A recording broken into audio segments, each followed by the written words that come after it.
नमस्कार। अभी मैं भुवनेश्वर गौतम नगर का जो पेट्रोल पंप है वहाँ पे मैं खड़ा हूँ।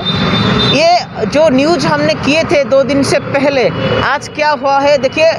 मैं सबसे पहले धन्यवाद देना चाहूँगा कि जो पेट्रोल पंप में जो डीलर है उनको, मैनेजर को मैं धन्यवाद देना चाहूँगा, क्योंकि जो न्यूज़ हमने किया था उसके बाद उसका सिस्टमेटिक चेंज हुआ।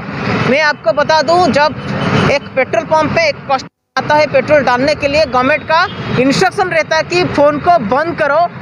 उसके बाद पेट्रोल डालना है। ये गवर्नमेंट का इंस्ट्रक्शन है। कभी कभी ये होता है कि जब कस्टमर आते हैं पेट्रोल पंप को पेट्रोल डालने के लिए, वहाँ के पास जो बारकोड रहता है और स्कैन कोड रहता है, वहाँ पे कस्टमर पेटीएम करते हैं, गूगल पे करते हैं, फ़ोन पे करते हैं। तो उसके बाद अगर कुछ भी हो सकता है का मतलब ये होता है जान को खतरा हो सकता है, क्योंकि गवर्नमेंट का जब इंस्ट्रक्शन रहता है कि जब आप पेट्रोल पंप पे जाते हैं पेट्रोल डालने के लिए, आपका फ़ोन को स्विच ऑफ करना है, क्योंकि आप कुछ इंसिडेंट हो सकता है, इसलिए गवर्नमेंट का गाइडलाइन है। लेकिन कभी कभी ऐसा होता है कि जो भी पेट्रोल पंप पे जो पास बारकोड स्कैन कोड रहता है ना, कस्टमर सीधे आते हैं वहाँ पे मोबाइल ऑन करके गूगल पे करते हैं, पेटीएम करते हैं, फ़ोन पे करते हैं। और ये सबसे बड़ा मुद्दा है। मैं इसलिए ये बात कह रहा हूँ, बार बार ये कह रहा हूँ कि ये जो हम कोशिश करते हैं लोग को दिखाने के लिए, गवर्नमेंट को रिप्रेजेंट करने के लिए, ये सबसे बड़ा मुद्दा होता है। क्योंकि आप देखिए भुवनेश्वर में ऐसा हाल हो चुका है ऑलरेडी। आप देखते हैं गवर्नर हाउस में जो पेट्रोल पंप था, इंसिडेंट हो गया और अब तक पता नहीं है किसी का जान गया, कितने का जान गया, और जो जिन का जान जा चुका है उनका फैमिली वाले का क्या सफ़र रहता है, और उनको फैमिली वालों को क्या गवर्नमेंट के तरफ से क्या अपॉर्चुनिटी मिला, और कितने आदमी का जान गया अब तक पता नहीं है। इसलिए मैं दिल से धन्यवाद देना चाहता हूँ जो गौतम पेट्रोल पंप है ना, उनको, मैनेजर को, उनको डीलर को, और जो भी अधिकारी वहाँ पे रहते हैं अभी, उनको मैं इसलिए धन्यवाद देना चाहता हूँ। जब हमने न्यूज़ किया था उसके बाद उसका सिस्टमेटिक चेंज हुआ, और जितने भी यहाँ पे पेट्रोल पंप पे काम कर रहे हैं सारे को इन्फॉर्मेशन, इंस्ट्रक्शन दिया गया कि पेट्रोल पंप का पास जो बारकोड रहता है, स्कैन कोड रहता है, वो कैसा नहीं रहेगा, ऐसा भी इंस्ट्रक्शन मिला है। तो देखिए ना, मैं में जो पत्रकारिता करते हैं, मैं सारे को ये हम्बल रिक्वेस्ट कर रहा हूँ, जब आपको किसी न्यूज़ को आप दिखाते हैं और उसके बाद उसको फॉलोअप करना चाहिए, क्योंकि एक पत्रकारिता का फर्ज बनता है कि पत्रकारिता करो, न्यूज़ करो, उसके बाद तो समस्या में आप न्यूज़ करते हैं, उस समस्या का समाधान हो सकता है कि नहीं, हुआ कि नहीं, ये भी आपको वेरिफिकेशन करना चाहिए। कैमरामैन को, वीडियो को ये कहना चाहूँगा, वो थोड़ा सा ये जो पिक्चर जब हमने यहाँ पे न्यूज़ किए थे, और हिंदी में जो पत्रकारिता करते हैं इसलिए करते हैं कि ये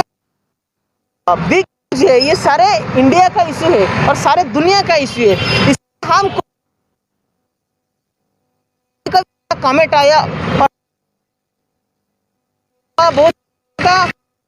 आया कि आप हिंदी में क्यों पत्रकारिता करते हैं। अगर करते हैं ठीक है, आपका पत्रकारिता अच्छा लगता है। ये जो कभी कभी डिजिटल मीडिया में जो मैसेज आता है, हम लोग होता है कि एक एनर्जी लेवल क्रिएट होता है, क्योंकि और भी कुछ लोग हैं जो बोलते हैं कि आपको हिंदी में पत्रकारिता क्यों करते हैं, आप उड़ीसा में तो बिलोंग करते हैं और आप उड़िया है, हिंदी में क्यों करते हैं, और हिंदी का रिप्रेजेंट आपको अच्छा नहीं लगता। ये जो कभी कभी लोग बोलते हैं ना, उसका कुछ फ़र्क नहीं पड़ता, क्योंकि देखिए हम कोशिश कर रहे हैं, कुछ भी चीज़ अगर हमको अच्छा लगता है कि हम कोशिश करते हैं कुछ दिखाने के लिए, कुछ करने के लिए। अगर कुछ बंदा और कुछ जो हमारे व्यूअर्स हैं, टाइम स्टूडियो को देखते हैं, अगर उनको अच्छा नहीं लगता तो वो दूसरी बात है। लेकिन कभी कभी ऐसा भी लोग रहते हैं जो नेगेटिव कमेंट करते हैं, तो मान लो किसी जो नेगेटिव कमेंट करते हैं उसको हमारा कुछ फ़र्क नहीं पड़ता, क्योंकि हम जो कोशिश कर रहे हैं दिखाने के लिए वो हम दिखाते हैं। और कुछ भी इशूज़ आता है, इशू को दिखाने के बाद भी हम कोशिश करते हैं उस प्रॉब्लम को शॉर्ट आउट करने के लिए। मैं फिर से वीडियो जर्नलिस्ट की ये कहूँगा, वो दिखाने के लिए भुवनेश्वर में जो भी गौतम देना चाहते हैं, फिर से